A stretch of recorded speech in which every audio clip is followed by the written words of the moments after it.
Hey guys, dear Yoongi here and welcome back to my channel. For today's video I'm going to be doing another tier ranking of K-pop title tracks as I have only done one so far, focusing on CLC. This time we will be looking in particular at Blackpink's title tracks. They have 10 of them now, so this is a nice round number to work with. Please note before we start, these are just my opinions and therefore not important. I will only be focusing on the title tracks, therefore none of the solos or album tracks will be included. This video is in no way intending to send hates to the girls and any of their music. Don't take any of my opinions here too personally. Okay, now without further ado, let's get started. Before we get into the girls' debut, let's take a quick look at the chart I have made and will be using. At the top we have what I'm going to call God's tier. These are the songs I like the most and the ones I think are the best of their title discography. Good tier is for the songs that aren't quite best of the best but still deserve some recognition. Okay tier is for songs I'd say I'm kinda indifferent on. Not terrible but not great. Just below that we have meh tier, the ones which just about escaped bottom tier. At the bottom we have nope tier for the songs I dislike the most.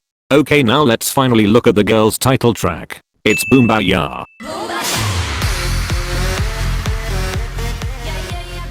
This is such a good one to start with. I've been a fan since debut, so I remember being so excited for this, and to be honest I think it was such a strong debut for them. It really shows off the image they're trying to portray right from the use of the Blackpink in your area. I remember being impressed by Lisa's stage presence in her rap and really loving this song. Oh, and the choreo was impressive too, like when they have the lift where the girls all have to carry Jennie and Rose sliding across the floor. So you know what? I'm doing it. I'm putting Blackpink's debut song in top tier because hey, I think it deserves it. What do you think? Let me know below. Of course, this is not forgetting that Blackpink actually released 2 songs at debut. Let's look at the second of the two. Whistle.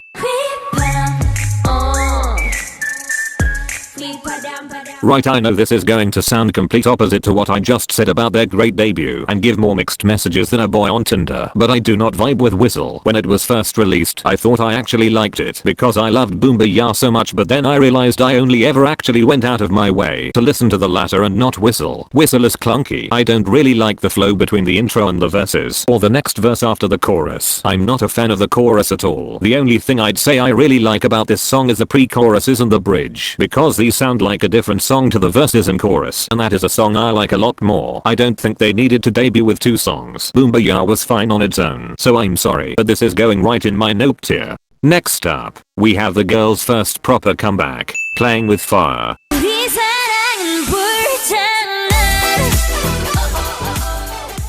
For a first proper comeback, this song was super. I think this is one where people often say yeah they like it, but I don't really see anybody raving about it much, whereas I think they should be doing. It's catchy with a fun choreography but also quite serious and dark when you think about what the lyrics really mean. Maybe this song doesn't get as much love as I think it deserves because it feels so long ago for fans now, but for me this song still belongs in God's tier too. I think it's one of my favorites by them. Their first comeback is also another one where they released 2 songs together. The second of their 2 comeback singles was Stay.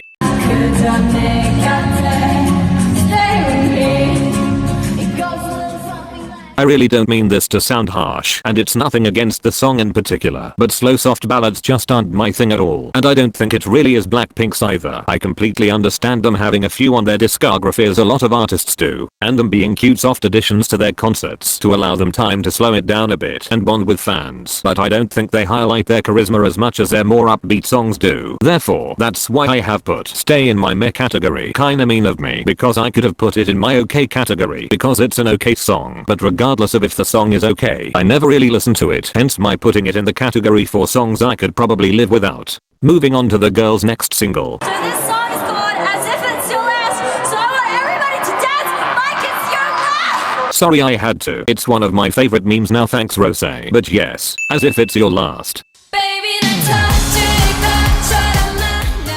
Not gonna lie, I think this is one that everybody seems to like more than me. I've seen a fair few people say this is Blackpink's best song, and I get why people would think that because it's different to their other music so it sounds kind of fresh. But for me, I've always kind of been indifferent to this song. I don't hate it or anything, but it's never really excited me, so I don't have any interesting thoughts on it aside from the fact I thought the video aesthetics were nice. So you can probably guess which category I'm putting this song in. It's going in okay tier, and to be honest I think that's fair. I don't know about you. Next up, we have one of the girls' most successful songs. It's Ddu-du Ddu-du.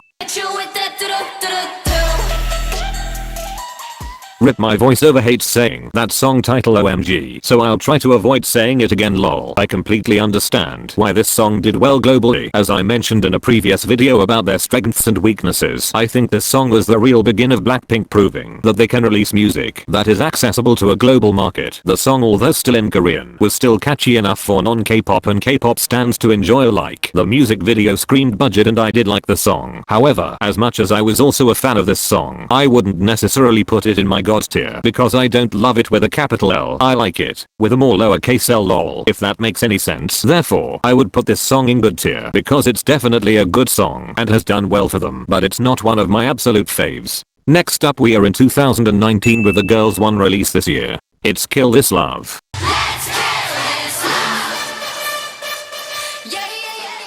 I know I said I think Playing With Fire is my favorite Blackpink title track, but the main reason I say I think it is rather than certainly is because this song exists, and I think Kill This Love is also up there fighting for top spot as my favorite Blackpink title track. I loved everything about this song, right down to the aesthetics and styling as well as the song itself too, but I think my favorite part is either Lisa and Jenna's rap/phone advert lol and the break before the end. It's just a bop, and I think when you compare this song to their earlier music, it's like the even more elevated version of what I think the concept that suits them the best is, which shows us as listeners that they have grown since their debut. So of course, I'll be putting this song in my god tier where it belongs. Let's move on to 2020 and the first of the girls' releases this year, which was How You Like That. How you like that?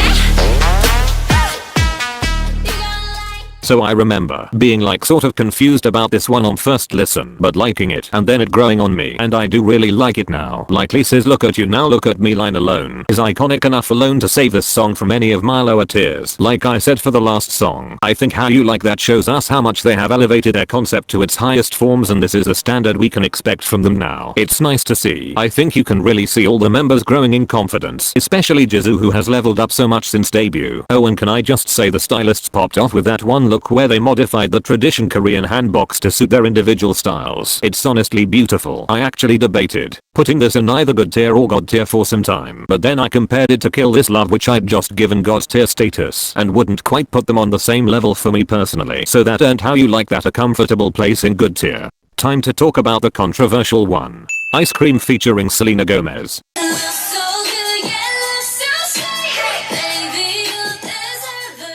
I know there's been some discourse about whether or not this even counts as a title track, but I'd say it does, to be honest. And gosh guys, where do we even start with this one? Okay, it's not that I have an issue with the lyrics. Well, I mean that's not true because they're bad lol, but I don't know if that's the biggest problem here. It's just strange, and not to use the same word I used to whistle earlier, but it's kind of clunky. Maybe the Pandemonium 19 didn't help because Selena couldn't physically be there with them for the music video, and if she'd have been able to be there with them then it would have been better, but the whole thing is just awkward for me. I can't with Lisa's rap. I'm sorry, but it's not good at all regardless of how many times people try to defend it. I'll commend them on doing something different because it was new from them, and I love when groups push themselves to step outside of their comfort zone, but they have better western collabs such as Kiss and Make Up with Dua Lipa and Sour Candy with Lady Gaga. This song does escape nope tier because it's catchy, and like I said, I like them challenging themselves, but I can't put it any higher than mid-tier. And last but not least, let's take a look at the most recent Blackpink title track,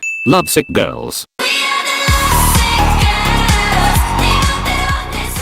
I have a feeling this one may get me some backlash, but I'm sorry I didn't like this release. I like the dark heartbreak sort of concept because I think it really suits them. Like it features strongly in my two favorite Blackpink title tracks, but Lovesick Girls was a big letdown for me. I think my least favorite aspect is the like chant style sort of singing in the chorus. I don't know the technical name for it, I'm sorry, but I've never liked that whenever it features in any song by any artist, so it completely ruins this song for me. I can say I do love Rosé's acting in the music video with a love interest, and then in the bridge she has a gift for acting, and the scenes in the music video of the girls playing around in like the gas station shop or whatever it is, they're really fun, but I don't vibe with the song. I get so irritated by that chorus and think I would like the song a lot more if that was different. I know some fans really like this one, but as it was their third release of the year, when you compare it to How You Like That earlier in the year, in my opinion the difference is a night and day, and not in the best way, so I'm so sorry, but I have to put this song in nope tier if we are solely focusing on the song and not giving any points for the the video. And that's it everyone. Here I present our finished tier ranking of all of Blackpink's title tracks so far. Thank you so much for watching. If you got this far, I really appreciate it. Please let me know what your personal opinions would be in the comments below. And hit that like and subscribe button while you're down there if you haven't already. I try to make new content as frequently as I can, so it would mean so much to me. And I will see you next time. Bye guys.